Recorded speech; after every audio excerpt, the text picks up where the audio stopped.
Hello everyone and welcome back to this channel, and today I'm going to walk you through the best way to know which one to invest in. Is it mutual funds or treasury bills on Cowrywise app? The first thing you need to do is open up the app, and then right there on the mobile app you can get the information you need.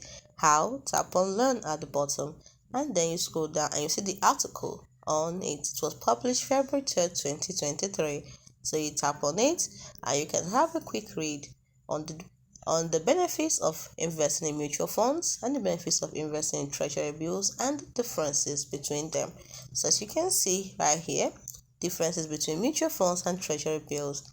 You can see all the differences between mutual funds and treasury bills. As you can see, the mutual funds has a higher risk and potential for bigger returns, while treasury bills has low risk but gives you low returns. So these are the ways to know the differences. And then if you want to know if they are safer than mutual funds, also you can see right here, are treasury bills safer than mutual funds? So you read it all and you get more knowledge about it.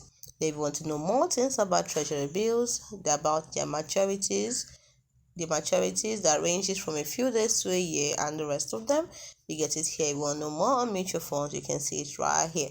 Government mutual funds, how to invest in mutual funds on Cowrywise. So hope you found this video helpful. As you can see, Cowrywise is making it as easy as possible for you to invest in mutual funds and treasury bills. So they just don't want you to invest, they also want you to learn and grow. Hope you found this video helpful.